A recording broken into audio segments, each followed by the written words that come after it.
여러분 안녕하십니까? 오늘 이 시간에는 설교란 무엇인가? 설교의 정의에 대해서 여러분들과 함께 나누는 시간을 갖도록 하겠습니다. 설교의 정의를 살펴볼 때에 성경시대의 설교자들과 오늘날의 설교자들의 차이점을 이해하는 것이 굉장히 중요합니다.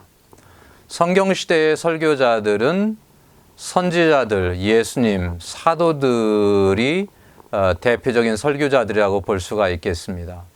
이분들의 설교는 계시적인 설교였습니다.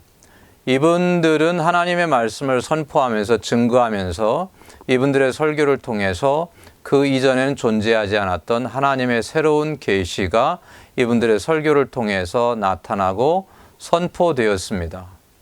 그리고 이 시대의 설교자들은 하나님의 계시를 선포한 다음에 그 계시된 진리가 무엇인지를 설명하고 선언하는, 그래서 사람들이 그 말씀대로 살아가도록 하는 그런 설교 사역이 이루어졌습니다. 이 하나님의 계시가 종결된 뒤에 설교는 설명적인 기능만이 남게 되었습니다. 그래서 오늘날의 설교와 과거의 설교를 비교해 보면 그때 과거 성경시대의 설교자들, 선지자들의 설교, 예수님의 설교, 사도들의 설교는 1차적으로 계시적인 설교였습니다. 하나님의 새로운 진리가 이분들의 설교를 통해서 계시되어졌고, 두 번째는 계시된 진리를 듣는 하나님의 백성들에게 설명했고, 설명된 진리를 바탕으로 사람들을 설득하면서 그 말씀대로 살아가도록 도전했습니다. 사도시대 이후에 오늘날의 설교는 어떠냐? 오늘날의 시대는 설명과 설득만이 남아 있습니다. 하나님의 진리를 하나님의 백성들에게 설명하고 그 설명된 진리를 바탕으로 회중들이 순종하며 살아가도록 설득하는 설교만이 남아 있습니다. 더 이상 새로운 계시가 설교자들을 통해서 주어지지 않습니다. 그러므로 오늘날의 설교자들에게 설교의 중심 내용은 무엇이냐? 성경이라고 하는 점을 우리는 확신할 수 있습니다. 요한복음 6장 63절 말씀에서 예수님께서 살리는 것은 영이니 육은 무익하니라 라고 말씀하고 있습니다. 하나님의 말씀, 하나님의 진리, 하나님의 복음이 기록된 성경 말씀만이 사람을 살리고 사람을 세우는 그런 결과를 가져올 수 있다는 것입니다. 베드로후서 1장 3절로 8절에는 하나님을 아는 지식과 하나님과의 관계가 중심이어야 함을 강조하고 있습니다.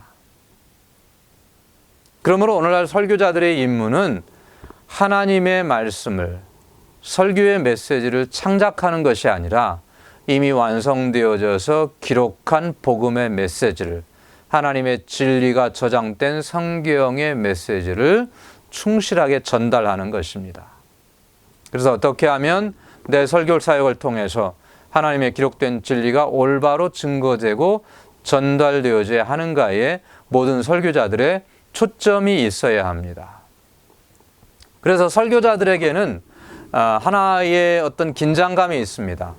회중들에게 필요한 모든 것, 즉 사람의 교훈을 전달해야 하느냐, 아니면 하나님의 교훈을 전달해야 하느냐. 사람의 교훈이라고 하는 것은 관찰에 의해서 발견된 교훈입니다. 하나님의 교훈은 성경적 진리의 메시지입니다. 그런데 오늘날의 강단의 비극을 보면 점점 하나님의 진리가 사라져가고 강단에서 사람의 교훈이 전달되는 그런 비중이 점점 높아져 간다고 하는 것입니다. 설교의 본질을 살펴보면 설교의 방식은 구두 전달입니다. 하나님께서는 설교자의 입을 통해서 하나님의 메시지가 증거되고 전달되기를 기뻐하셨습니다. 아무리 과학기술이 발달해도 이 설교자들의 입을 통해서 전달되는 이 설교의 방식은 저는 변함이 없을 것이라고 확신합니다. 또 설교의 내용은 성경의 진리입니다. 또 설교의 매개체는 성령과 인격이라고 하는 두 가지 매개체가 있고요. 설교의 목표는 주어진 회중입니다. 또 설교의 동기는 긍정적인 반응임을 볼 수가 있습니다. 이런 것들을 통해서 설교의 정의를 내려본다면 설교란 긍정적인 반응을 가능케 할 목적으로 성령에 의해서 인간의 인격을 통하여 주어진 청중에게 성경의 진리를 구두로 전달하는 것이라고 할 수가 있겠습니다. 설교의 과정을 보면 설교는 일위적인 사건이 아닙니다. 설교는 하나의 과정입니다. 여러 과정들을 통해서 설교학이 이루어지는 것입니다. 설교자는 강해의 과정을 적용해야 한다. 그러면 설교자들이 거쳐야 하는 과정들이 어떤 과정들이 있습니까? 먼저 엑서지서스 원전 서의 과정을 거쳐야 합니다. 원전 분해입니다. 이 엑서지서스라고 하는 것은 성경의 문단 속에서 성령의 의도를 발견하고자 취하는 과정이라고 볼 수 있습니다. 성경의 문맥과 단어들을 원어로 연구하고 분석하면서 본문 속에 있는 의미들을 이끌어내고자 하는 과정이 원전석의 원전 분해 엑서지서스 과정이라고 할 수가 있겠습니다. 근데 그 다음에는 이 원전석의를 통해서 발견된 내용들을 바탕으로 설교자들이 해석을 해야 합니다. 본문의 주의 다음으로 해석이 따릅니다. 해석학은 성경의 본문이 의미하는 바를 해석하는 학문이라고 볼 수가 있겠습니다. 해석학은 본문이 단순히 말하는 것이 아니라 그 의미하는 바를 결정할 수 있도록 해야 합니다. 원전 석의의 과정을 거치고 해석의 과정을 거치고 그 다음에 설교학의 과정을 거쳐야 합니다. 본문 연구와 해석이 끝나면 설교학을 적용해야 합니다. 설교학은 성경 본문이 말하는 것과 동일한 것을 말하는 기술이요 학문이다 라고 정의할 수 있습니다. 과거에는 설교학을 말할 때 설교학이라고 하는 명칭이 영어로 하밀레틱이라고 하는 말이었습니다. 근데 이 하밀레틱스라고 하는 말은 동일한 것을 말하는 기술이다. 그런 의미를 가지고 있습니다. 본문의 요점과 본문의 내용과 동일한 것을 말하는 학문, 그런 정의가 설교학에 있다고 볼 수 있습니다. 또 설교학의 과정이 끝나면 강해의 과정을 거쳐야 합니다. 석의, 해석학, 설교학의 단계에 전달이 첨가되면 강해가 되는 것입니다. 그래서 우리가 흔히 강해라고 할 때에는 본문을 연구하는 것을 강해라고 생각을 하지만 강해라고 하는 것은 엄밀한 의미에서 원전석의, 해석학, 설교학의 과정을 거쳐서 내용을 발견하고 발견한 내용을 회중들 앞에서 나눌 때의 그 행위 자체를 강해라고 할 수 있는 것입니다. 그러므로 강해라고 하는 것은 본문을 어떻게 취급하느냐, 본문을 취급하는 취급 방식에 의해서 결정된다고 볼 수가 있는 것입니다. 따라서 강해 설교라고 하는 것은 성경의 본문을 취해서 그 의미를 밝히고 본문에서 도출된 중심 주제와 주요 대지를 중심으로 그 의미들을 배열하여 청중들에게 그 메시지를 결정적으로 적용하는 설교 방식이 강해 설교 방식이라고 볼 수 있습니다. 전통적으로 설교의 형태는 여러 가지가 있습니다. 주제 설교, 본문 설교, 이야기 설교, 인물 설교, 모놀로그, 신학 설교, 윤리 설교 등등 다양한 설교들이 있습니다. 주제 설교는 주제를 정해서 정해진 주제를 바탕으로 성경의 이곳저곳에서 다양한 본문들을 취해서 설교하는 방식입니다. 본문 설교라고 하는 것은 우리가 이해할 때에 성경의 짧은 구절이나 구를 선택해서 설교하는 방식이 본문 설교 방식입니다. 이야기 설교는 두 가지 의미가 있는데요. 어떤 이야기 성경 본문의 내러티브를 설교하는 방식이 이야기 설교가 있고 아니면 오늘날에 유행하는 내러티브 방식의 설교가 있는데 이 점에 대해서는 나중에 또 차이점을 설명해 드리도록 하겠습니다. 또 인물 설교가 있습니다. 본문에 등장하는 인물들을 중점적으로 설교하는 방식입니다. 모놀로그는 1인극이라고 할 수 있는데요. 설교자가 성경 본문에 나와 있는 등장인물이 되어져서 그 등장인물의 역할을 수행하면서 메시지를 전하는 것입니다. 신학설교는 교리설교라고 할 수 있겠습니다. 윤리설교는 본문에 나타난 내용을 가지고 사람들에게 어떻게 살아가야 할 것이냐, 윤리적인 측면을 설교하는 방식이 윤리적인 설교라고 할 수 있습니다. 강해 설교의 특징을 보면 강해 설교는 성경 본문에 근거하는 설교입니다. 그 강해 설교가 가지는 의미는 본문의 문맥과 연결되어 있다는 것입니다. 이 강해 설교는 또 보편적 진리가 드러나야 합니다. 그리고 반드시 정해진 주제가 있어야 합니다. 또 강해 설교는 설교의 구조와 성경 본문의 구조가 일치해야 합니다. 또 거기에는 적용이 있어야 합니다. 또 적용된 내용을 바탕으로 사람들이 그 말씀을 실천하며 살아가도록 도전하는 메시지가 있어야 할 것입니다. 강해 설교에는 크게 두 가지 방법이 있습니다. 일반적인 강해, 임의로 설교자가 선택된 본문을 연구해서 설교하는 방식이 일반적인 강해라고 볼 수가 있고, 조직적인 강해는 성경 전체 혹은 각 권 혹은 일부분에 대한 연속적인 강해를 시도하는 것이 조직적인 강해라고 볼 수가 있겠습니다. 강해 설교는 몇 가지 장점이 있습니다. 성경 이해를 함양합니다. 특히 오늘날의 성경 문맥률이 높아가고 있는데 강해 설교를 통해서 성경 본문에 대한 그런 내용들을 이해를 회중들이 할 수 있도록 도모할 수 있다는 것입니다. 또 강해 설교는 설교자의 부르심과 일치합니다. 하나님께서 설교자를 부르신 것은 하나님의 말씀을 전하도록 한 것이고, 하나님의 말씀을 전한다고 하는 것은 본문에 기록된 교훈을 찾아서 전하는 것을 의미합니다. 그러므로 강해 설교는 설교자의 부르심과 소임을 다하는 것이라고 볼 수가 있습니다. 또 강해 설교는 설교자가 성경을 골고루 설교하게 됩니다. 사람마다 좋아하는 성경의 부분들이 있습니다.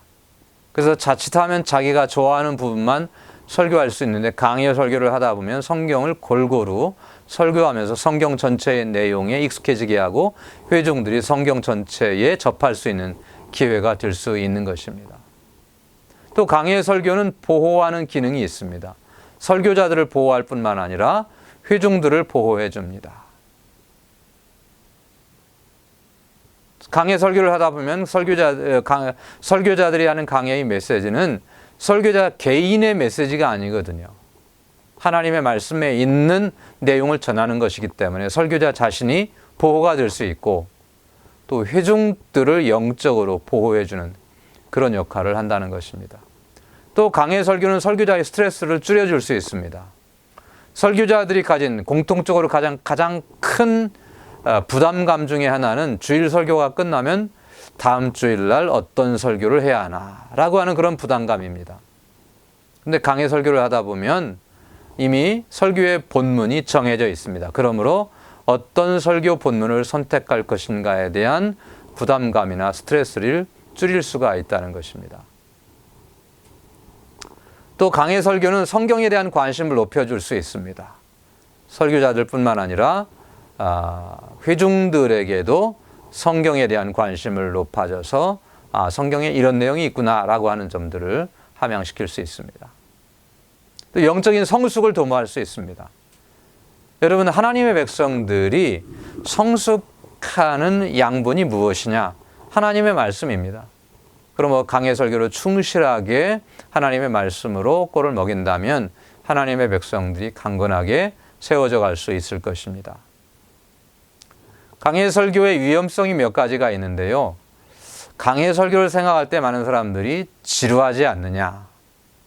근데 강해 설교가 지루한 게 아니라 강해 설교를 잘 못하기 때문에 강해 설교를 잘못 준비하는 것에서 나오는 지루함이지, 강해 설교 자체가 지루하지는 않습니다.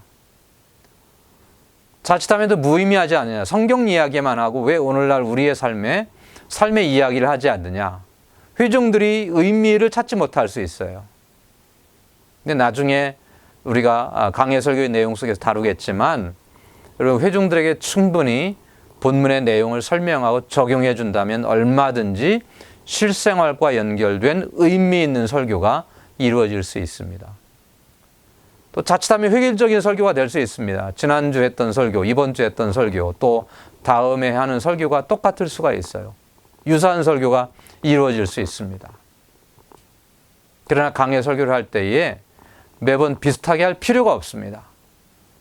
설교마다 독립된 설교라고 생각을 하고 연속 강해 설교를 할 때에도 이 설교가 독립된 설교라는 점을 인식하고 설교를 준비하고 전할 때에 강해 설교가 아주 흥미로운 설교가 될 수 있습니다.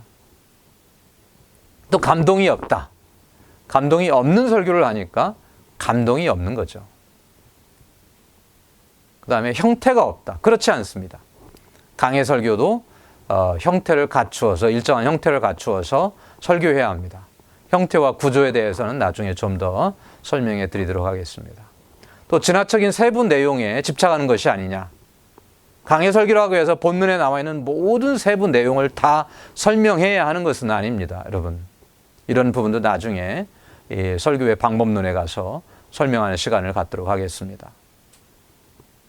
유명한 강해 설교가들이 있습니다만 과거에 또는 현재의 알렉산더 맥클라렌, 또 G. 캠벨 몰건, 또 도널드 그레이 반하우스, 또 W.A. 크리스웰, 또 스티븐 얼포드, 또 존 필립스, 또 워런 위어스비, 존 맥카서, 또 찰스 스윈돌, 또 토니 이벤스, 이런 분들이 물론 이 외에도 굉장히 많습니다. 또 한국에도 많은 분들이 점점 더 본문에 충실한 강해 설교를 하고 있는 상황에 있습니다. 아무쪼록 여러분들의 설교를 통해서 하나님의 말씀이 좀 더 선포되고 설명되고 하나님의 백성들이 세워져가는 놀라운 역사가 있기를 간절히 소망합니다. 감사합니다.